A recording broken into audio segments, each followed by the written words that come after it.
देश में कठमुल्लापन नहीं चलेगा, दंगाइयों को डंडे चाहिए, लातों के भूत बातों से नहीं मानते हैं। और ये सपाई और कांग्रेसी जो बांग्लादेश का समर्थन कर रहे हैं, ये भारत देश की धरती के लिए बोझ हैं, इनको बांग्लादेश चले जाना चाहिए।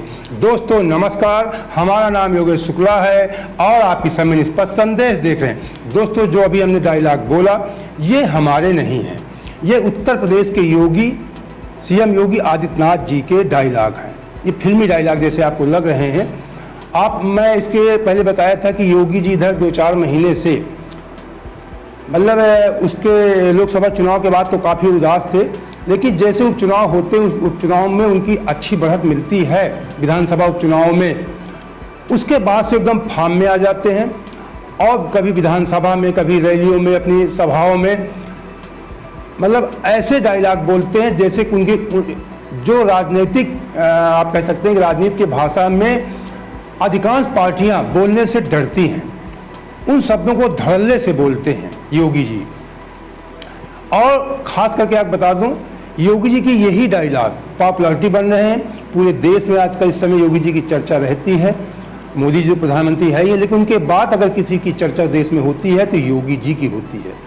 योगी जी के लोग उनका इसी अंदाज को लोग पसंद कर रहे हैं, विशेषकर युवा वर्ग उनके इसी अंदाज को पसंद कर। तो आपको बता दें, आज एक सभा में योगी जी ने अभी जो बंगाल में मुर्शिदाबाद हिंसा हुई वक्फ बिल को लेकर के उसने बहुत सख्त लहजे में कहा कि बंगाल की मुख्यमंत्री चुप हैं, ये लातों के भूत हैं, बातों से नहीं मानते हैं। पहले आपको ये वीडियो देखना चाहिए। अब याद करिए 2017 के पहले के उत्तर प्रदेश को, और दूसरे तीसरे दिन दंगा होता था। बहनों और भाइयों, इन दंगाइयों का उपचार ही डंडा है, बिना डंडे के मानेंगे नहीं। आप देख रहे होंगे बंगाल जल रहा है, वहां की मुख्यमंत्री चुप, दंगाइयों को शांति दूत कहती है। अरे लातों के भूत बातों से कहां मानने वाले हैं। लेकिन सेकुलरिज्म के नाम पर इन लोगों ने दंगाइयों को दंगा करने की पूरी छूट दे रखी है।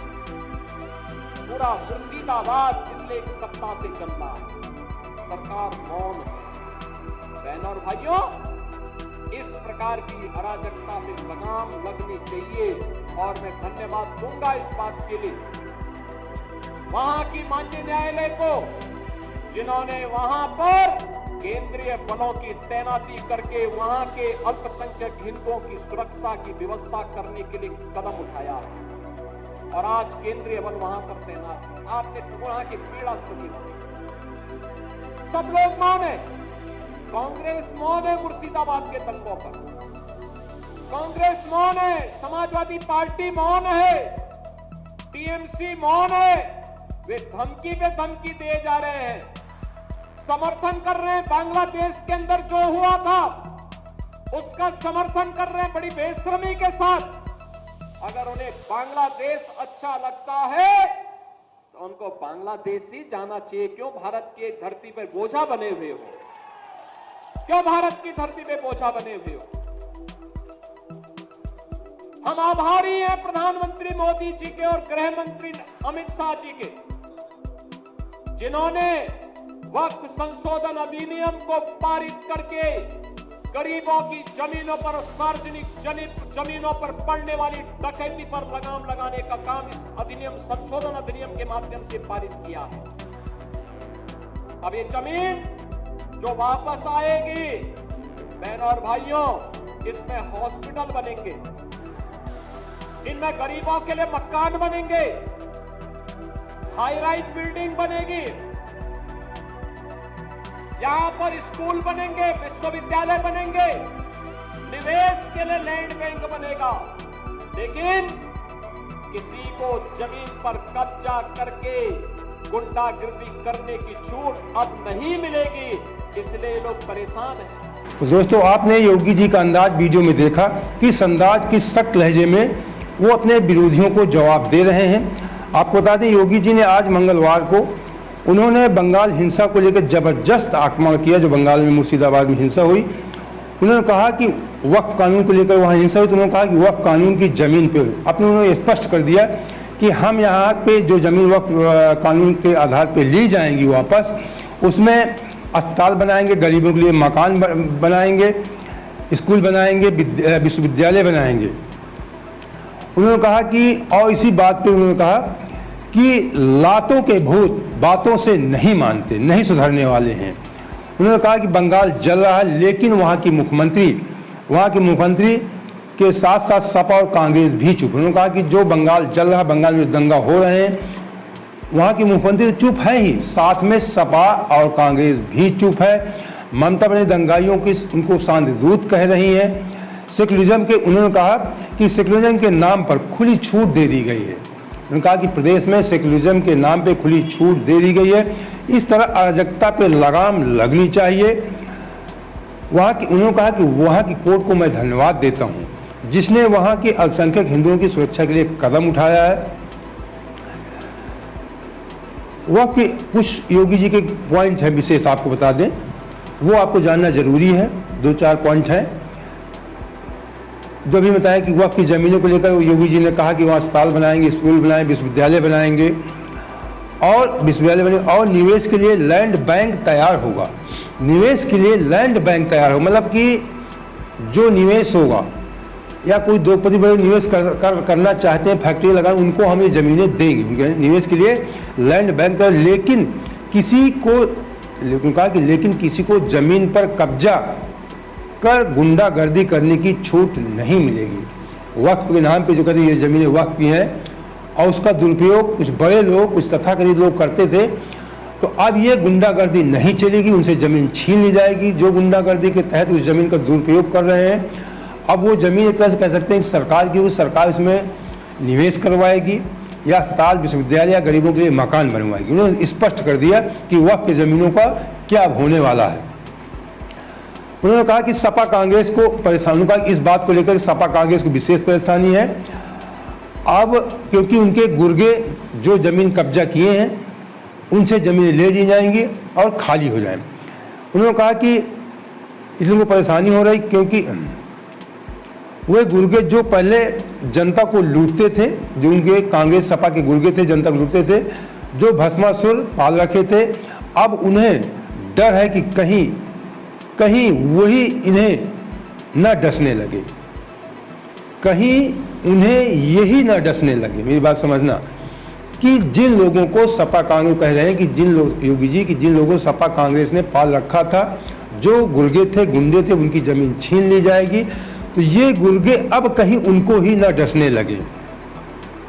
अगर ये लोग उनका समर्थन नहीं करते हैं तो इन लोगों को घबराहट है, इसीलिए चुप रहते हैं और वक्फ बिल वालों का जो विरोध में है उनका समर्थन करते हैं।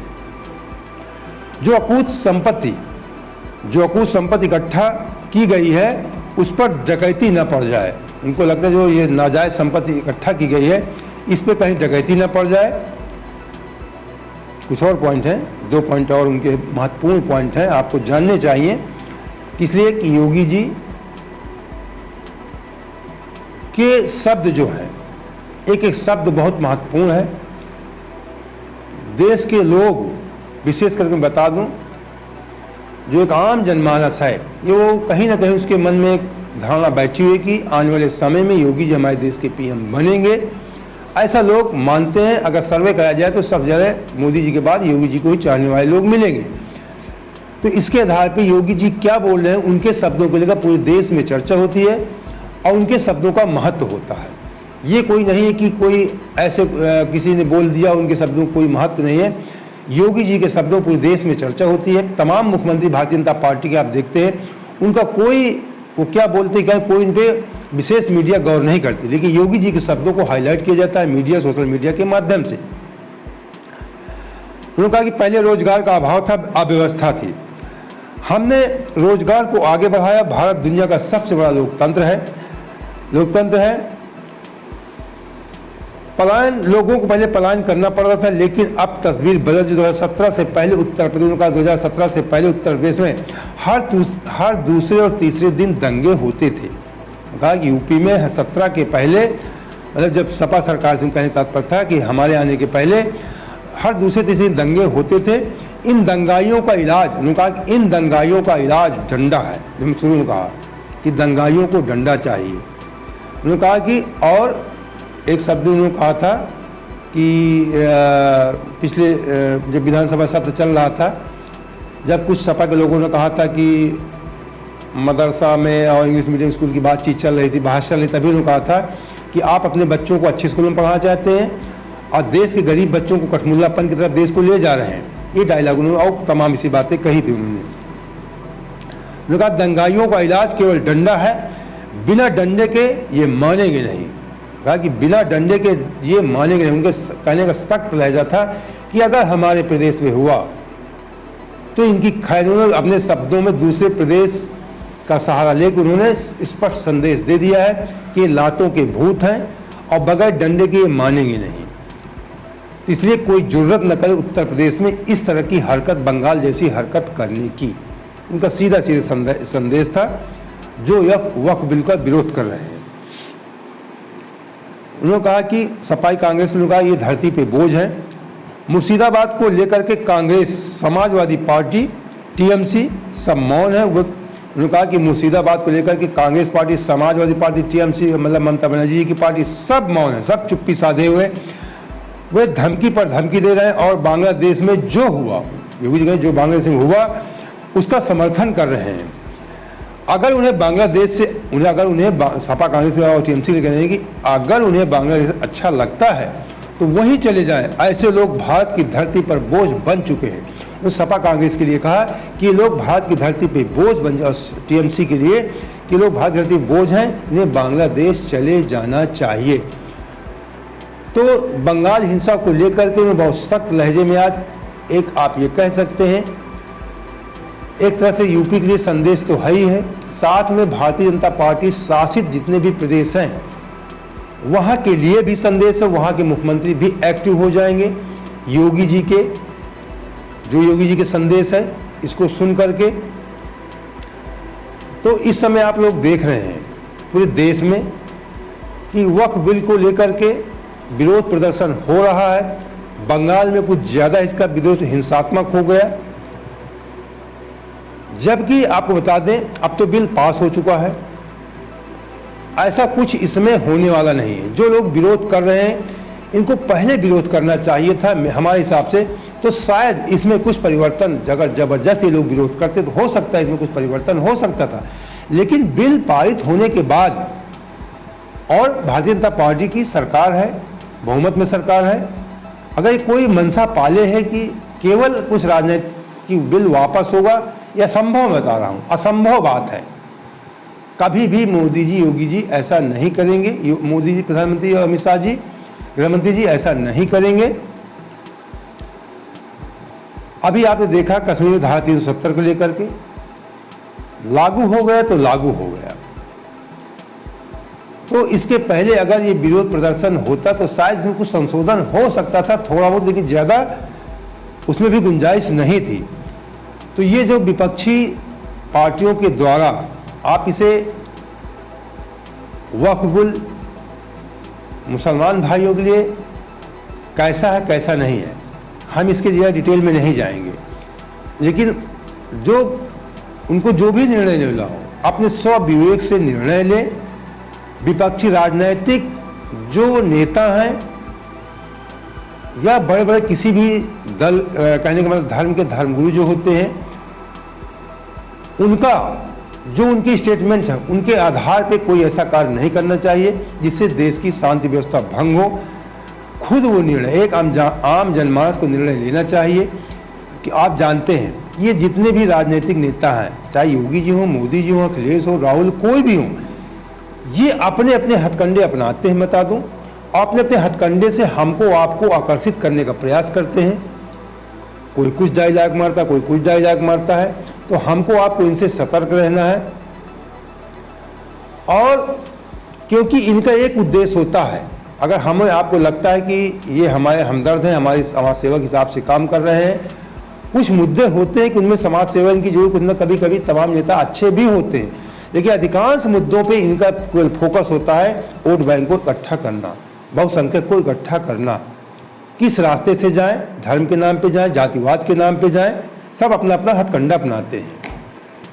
तो हमारी आपकी नैतिक जिम्मेदारी हमारे देशवासियों की कि हमको आप इनके बहकावे में नहीं आना है, अपने ढंग से अपना निर्णय लेना है। तो दोस्तों उम्मीद करते हैं कि आप अगर इसी प्रकार की निष्पक्ष खबरों के साथ हमारे साथ जुड़े रहना चाहते हैं और इस तरह की खबरों को आगे भी आपको लगता है कि देश में कुछ सुधार होना चाहिए, तो जो हम जैसे लोग जो वीडियो बनाते हैं इसको आपको आगे बढ़ाना भी चाहिए। लोगों को व्हाट्सएप यूनिवर्सिटी से या नफरती जो संदेश है उनसे बचने के लिए आप हमारे वीडियो को शेयर भी कर दिया करें और हमसे जुड़े रहने के चैनल को सब्सक्राइब भी कर लीजिए। जय हिंद, जय भारत।